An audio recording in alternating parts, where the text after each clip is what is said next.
Iya. Apakah jaksa itu bagian dari ASN? Iya. Dan boleh menggunakan fasilitas negara? Boleh, selama dalam dinas. Ya. Dan kenapa salah satu jaksa menggunakan fasilitas negara dan salah satu jaksa juga memviralkannya? Nah, ini kan soal etika. Yang kedua, bahwa fasilitas negara itu boleh digunakan selama masa dinas, selama untuk tugas-tugas dinas, itu tidak ada persoalan. Ya. Dan kalau si Jovi kalau bisa menyebarkan lewat media sosial terkait dengan penggunaan fasilitas negara tersebut, itu memang ya suka tidak suka, kan ada yang merasa dirinya dicemarkan, pasti dia melaporkan soal undang ide-idenya kan. Tapi kan begini ya, kita harus melihat dulu nih, tugas ini kan macam-macam.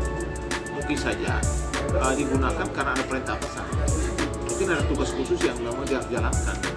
Jadi kita juga tidak boleh seuzon, kita harus melihat sesuatu perkara selalu objektif. Ya.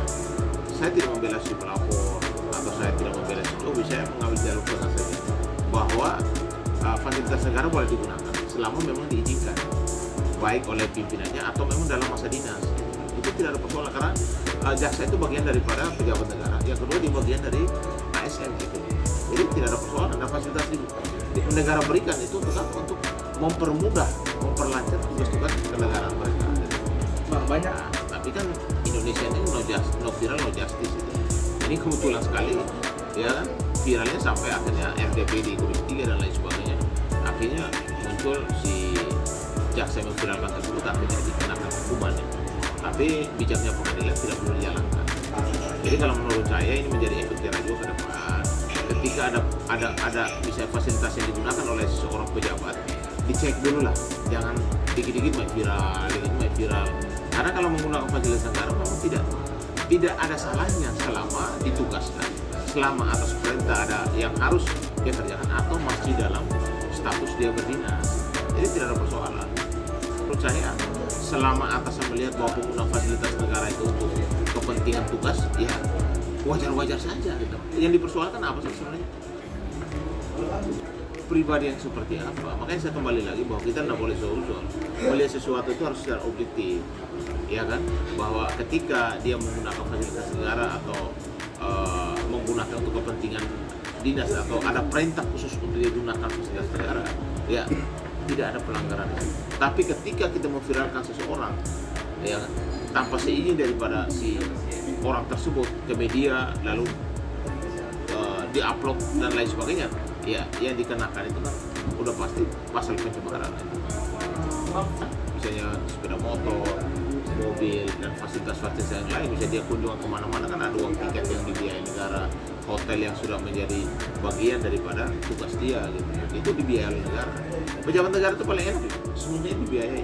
Bahkan kalau misalnya pejabat strategis kayak bupati, gubernur, itu bahkan di rumahnya disiapkan juga, misalnya pembantu, sopir pribadi, asisten, bahkan jubir, bahkan ini, itu semua sudah diatur dalam keuangan negara. Jadi senang dong jadi pejabat kalau fasilitas negara itu dampaknya itu kan kepada instansi tersebut. Nah ini kan harus juga pihak internal daripada departemen tersebut harus juga mendata, harus juga melihat fasilitas mana yang boleh digunakan untuk di publik atau untuk kepentingan dinasnya. Kalau memang dia salah menggunakan fasilitasnya, kan ada juga peraturan internal yang diberikan kepada si pelanggar tersebut kan. Udah pasti semua yang namanya aturan di dalam satu departemen, kalau dia melanggar, udah pasti ada konsekuensi hukumnya dong. Pasti dong, pasti. Itu tidak mungkin. Tapi kalau digunakan karena tugas, karena perintah, itu kan itu juga tidak bisa disalahin. Kemarin nggak boleh, ya kan? Itu nggak boleh karena itu kan namanya mobil dinas, berarti masih dalam tahap dia berdinas gitu. Tapi ketika dia menggunakan mobil pribadi untuk hal yang hal urgensi itu tiba-tiba karena tidak ada kendaraan lalu keluarga harus masuk rumah sakit, kan boleh gitu. Urgensi tapi harus melapor kepada pimpinan. Sanksinya tersendiri itu apa? Kira-kira kalau yang memakai motor? Sanksi administratif lah.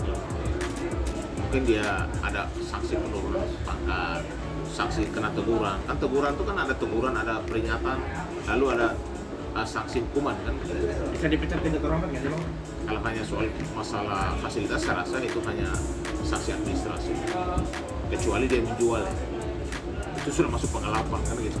Dia menjual, menggadekan, atau menggunakan untuk sewakan ke orang mendapat keuntungan, itu bisa dikenakan masalah pidana juga. ketika satu departemen itu lalu diberikan, negara memberikan fasilitas kepada mereka, ketika dalam penggunaannya benar atau tidak benar, itu tanggung jawab pimpinannya. Internalnya kan pasti sudah mengatur tentang semua fasilitas yang harus digunakan, SOP-nya masih ada. Lalu ketika itu jadi alasan bahwa ini dalam perjalanan dinas atas perintah pimpinan, atau memang hak saya harus menggunakan fasilitas negara dalam berdinas, apa masalahnya buat dia? Kan tidak ada. Karena dia dianggap itu pejabat negara, boleh menggunakan. Dia juga bagian daripada ASN, boleh menggunakan fasilitas selama dalam dinasnya dia. Kecuali fasilitas negara, misalnya mobil tuh dia jual, digadai, disewa, itu salah. Itu masuk dalam ranah kriminal, itu sudah pidana itu. Tapi kalau hanya sekedar dia menggunakan fasilitas negara, misalnya dia pulang liburan nih, bawa mobil dinas sebagainya, itu levelnya itu masih hukuman administratif, teguran itu, atau peringatan, tidak boleh lagi gunakan itu.